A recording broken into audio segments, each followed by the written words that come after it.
I was in my mid-20s the first time I realized that I could be replaced by a robot. At the time, I was working as a financial reporter covering Wall Street and the stock market, and one day I heard about this new AI reporting app.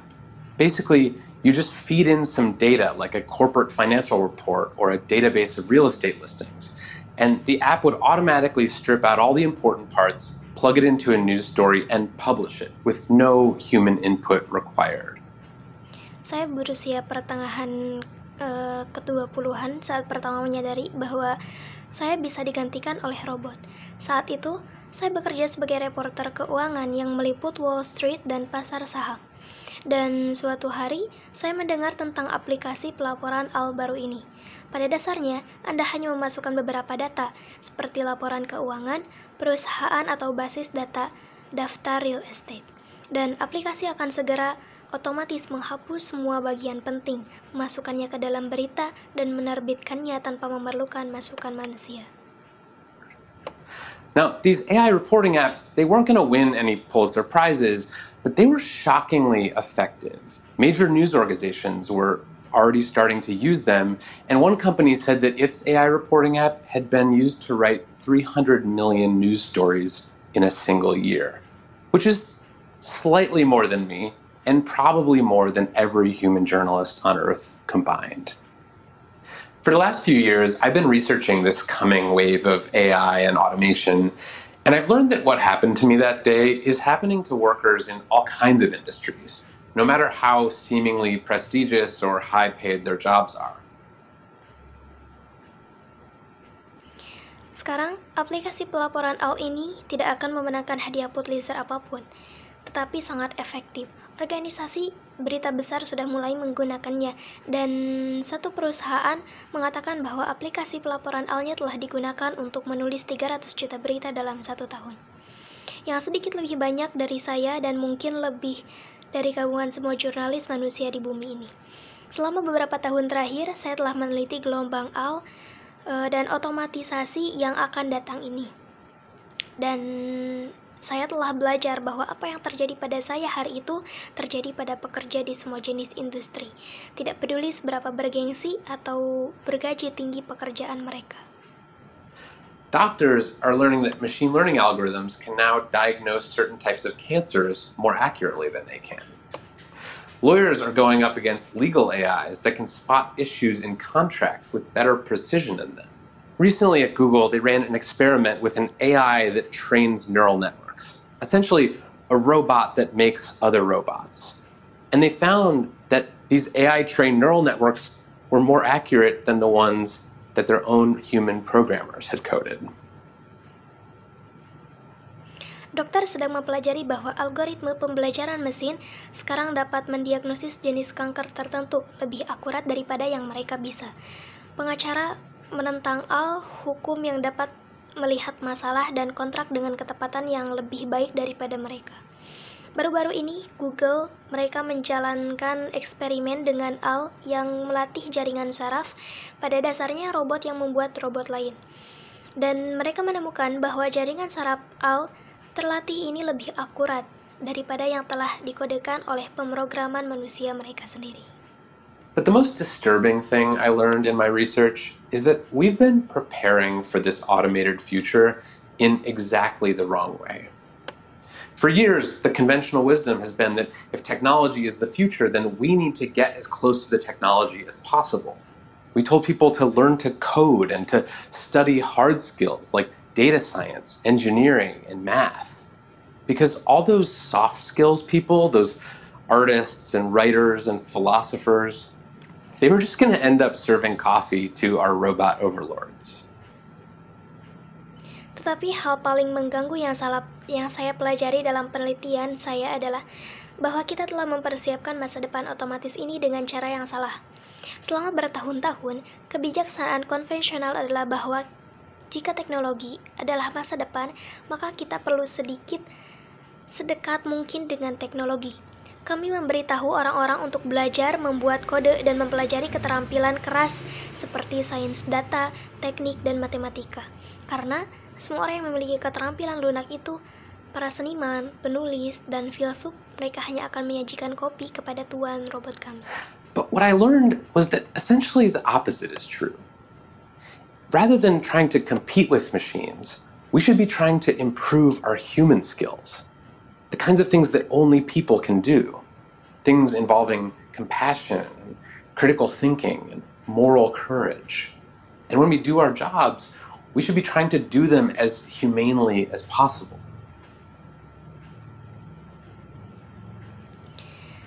Tapi, apa yang saya pelajari adalah bahwa pada dasarnya, kebalikannya benar. Daripada mencoba bersaing dengan mesin, kita harus mencoba meningkatkan keterampilan manusia kita. Hal-hal yang hanya dapat dilakukan oleh manusia, hal-hal yang melibatkan belas kasih dan pemikiran kritis terhadap kebenaran moral. Dan ketika Anda melakukan pekerjaan kita harus berusaha melakukannya dengan manusiawi mungkin. For me, that meant putting more of myself in my work. I stopped writing formulaic corporate earnings stories, and I started writing things that revealed more of my personality. I started a financial poetry series. I wrote profiles of quirky and interesting people on Wall Street, like the barber who cuts people's hair at Goldman Sachs. I even convinced my editor to let me live like a billionaire for a day, wearing a $30,000 watch and driving around in a Rolls Royce, flying in a private jet. Tough job, but someone's got to do it. Bagi saya, itu berarti lebih banyak menempatkan diri saya dalam pekerjaan saya. Saya berhenti menulis cerita pendapatan perusahaan yang dirumuskan. Dan saya mulai menulis hal-hal yang lebih mengungkapkan kepribadian saya. Saya memulai seri puisi keuangan. Saya menulis profil orang-orang unik dan menarik di Wall Street seperti tukang cukur yang memotong rambut orang di Goldman Sachs.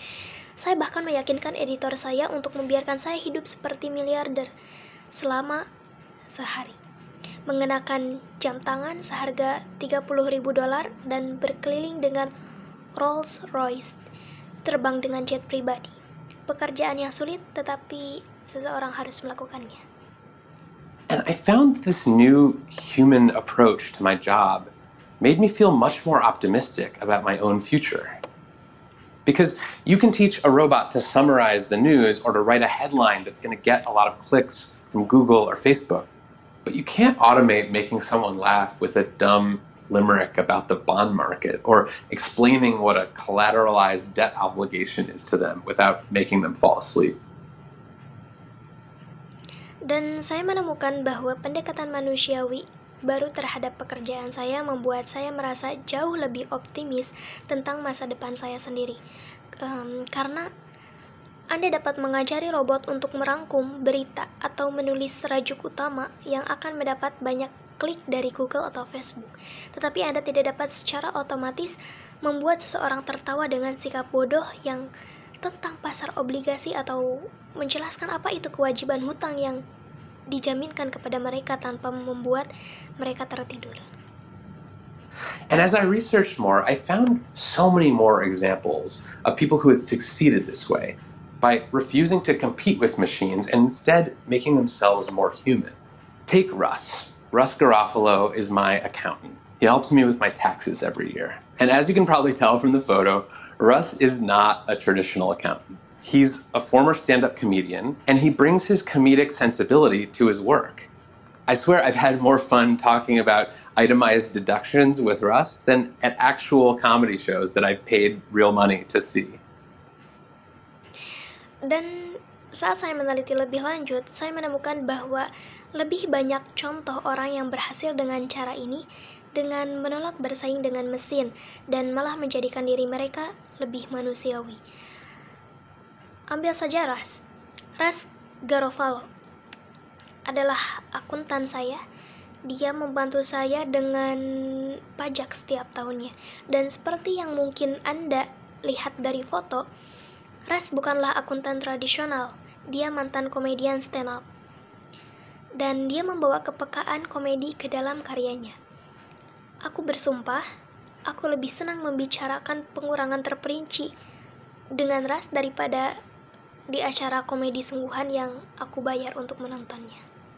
Russ knows that in the age of TurboTax, the only way for human accountants to stay relevant is bringing something to the table other than tax expertise. So he started a company called Brass Taxes. Get it?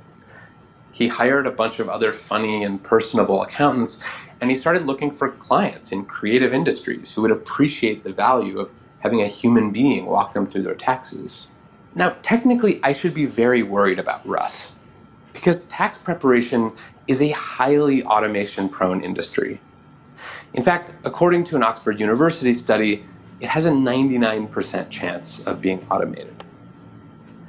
But I'm not worried about Russ, because he's figured out a way to turn tax preparation from a chore into an entertaining human experience that lots of people, including me, are willing to pay for. Russ tahu bahwa di era pajak turbo, satu-satunya cara bagi akuntan manusia untuk tetap relevan adalah menghadirkan sesuatu selain keahlian pajak. Jadi, dia memulai perusahaan bernama Pajak Kuningan. Mendapatkan, dia menyewa banyak akuntan lucu dan menarik lainnya. Dan dia mulai mencari klien di industri kreatif yang akan menghargai nilai dari seseorang, manusia yang menuntun mereka melalui pajak. Sekarang, secara teknis saya seharusnya sangat mengkhawatirkan Russ, karena persiapan pajak adalah industri yang sangat rawan otomatisasi. Faktanya, menurut sebuah studi Universitas Oxford, itu memiliki 99% kemungkinan menjadi otomatis.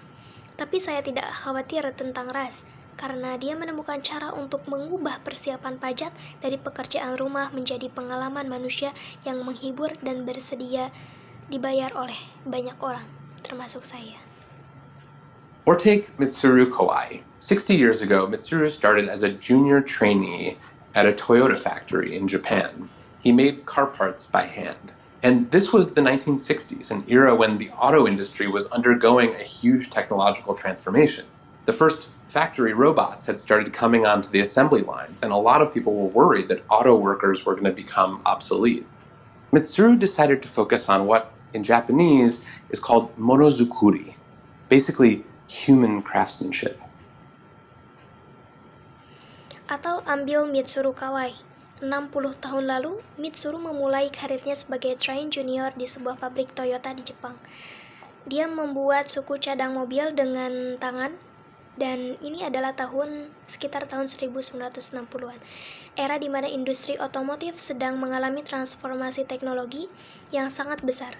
Robot pabrik pertama mulai memasuki jalur perakitan, dan banyak orang khawatir pekerja otomotif akan menjadi usang. Mitsuru memutuskan untuk fokus pada apa dalam bahasa Jepang disebut monozukuri, pada dasarnya keahlian manusia. He studied all the nuanced, intricate details of auto design, and he developed these kind of sixth sense skills that few of his other colleagues had. He could listen to a machine and tell when it was about to break, or look at a piece of metal and figure out what temperature it was just by what shade of orange it was glowing. Eventually, Mitsuru's bosses noticed that he had all these skills that his coworkers didn't, and they made him really valuable because he could work alongside the robots, filling in the gaps, doing the things that they couldn't do. Dia mempelajari semua detail desain mobil yang rumit dan bernuansa, dan dia mengembangkan jenis keterampilan indera keenam yang hanya dimiliki beberapa rekannya yang lain. Dia dapat mendengarkan mesin dan mengetahui kapan mesin itu akan pecah, dan melihat sepotong logam dan mencari tahu suhunya berapa hanya dengan warna jingga atau apa itu bersinar.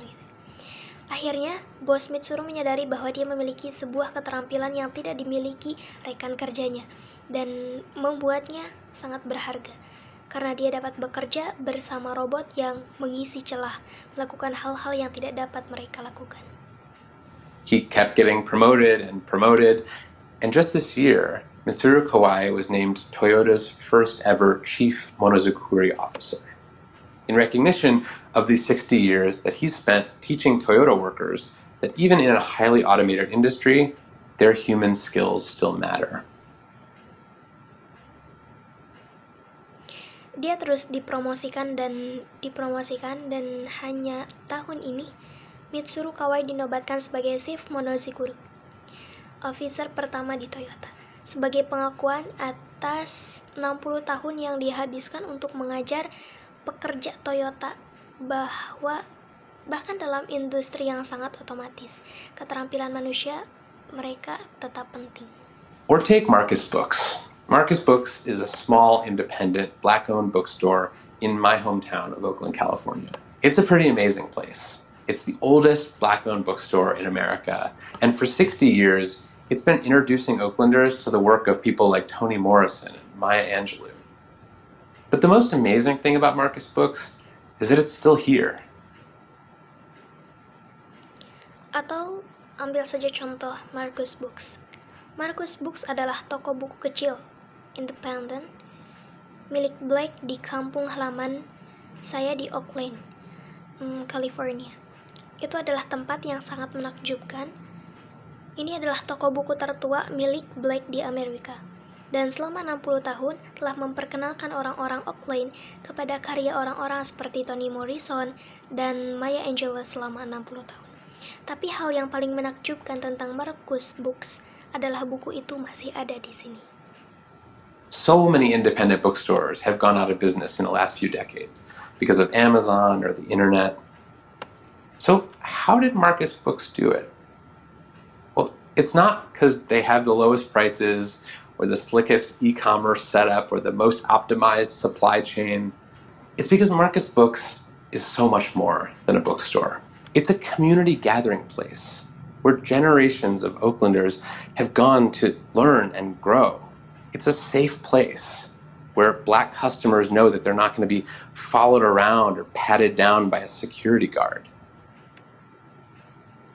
Begitu banyak toko buku independen yang gulung tikar dalam beberapa dekade terakhir karena Amazon atau internet. Jadi bagaimana Marcus Books melakukannya?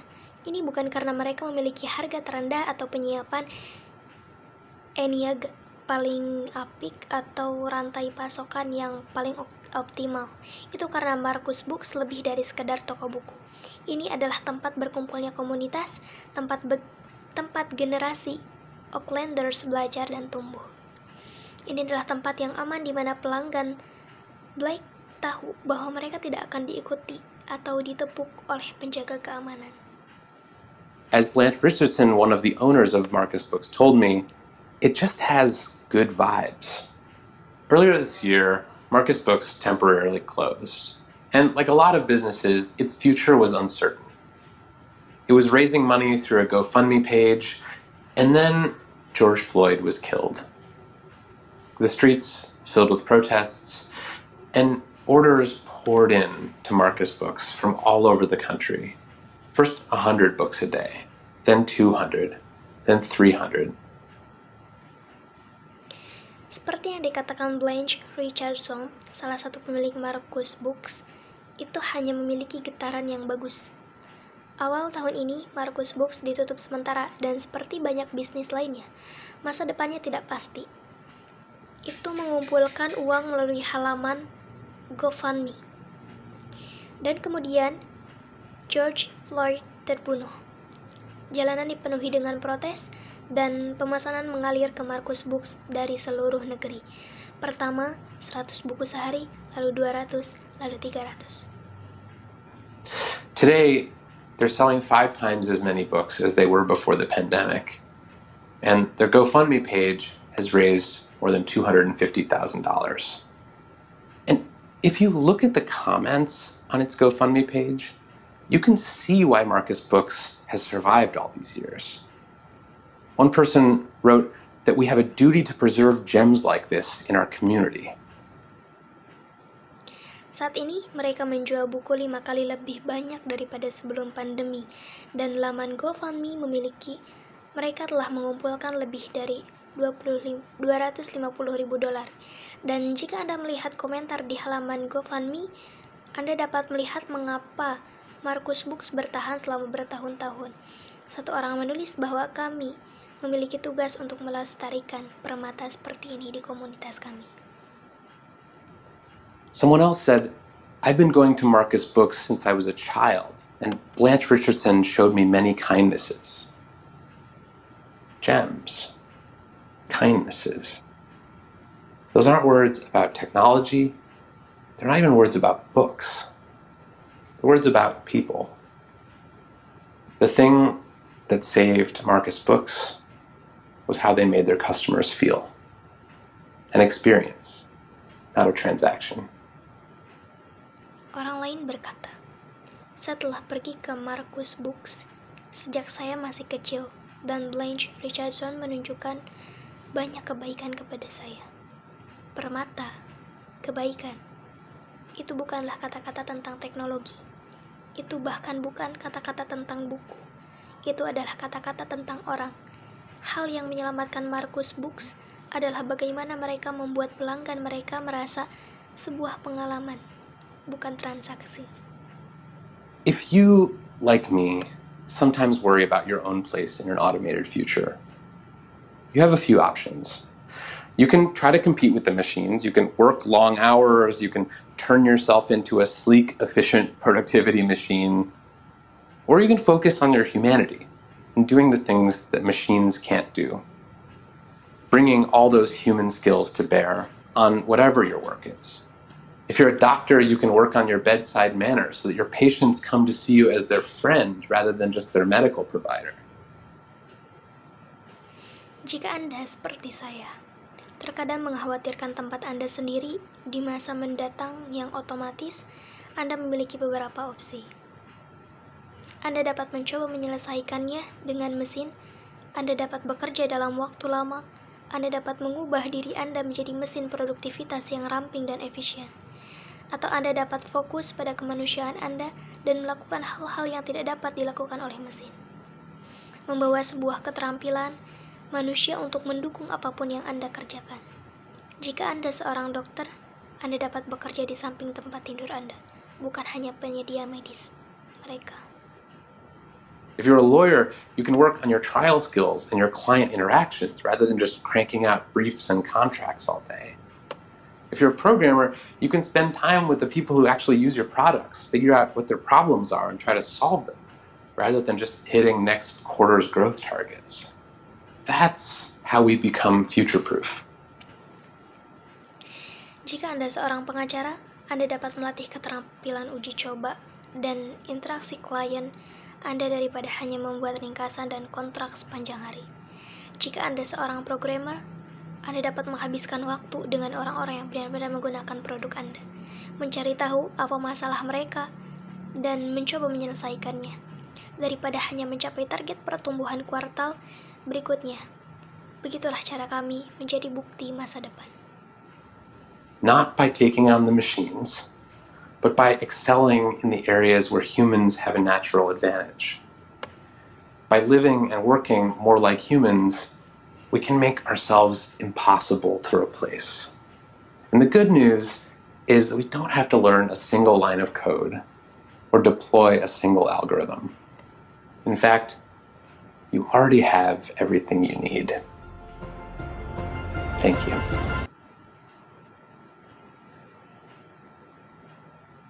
Bukan dengan menggunakan mesin, tetapi dengan unggul di bidang di mana manusia memiliki keunggulan alami. Dengan hidup dan bekerja lebih seperti manusia, kita dapat membuat diri kita tidak mungkin tergantikan. Dan kabar baiknya adalah, kita tidak perlu mempelajari satu baris kode atau menerapkan satu algoritma. Nyatanya, Anda sudah memiliki semua yang Anda butuhkan. Terima kasih.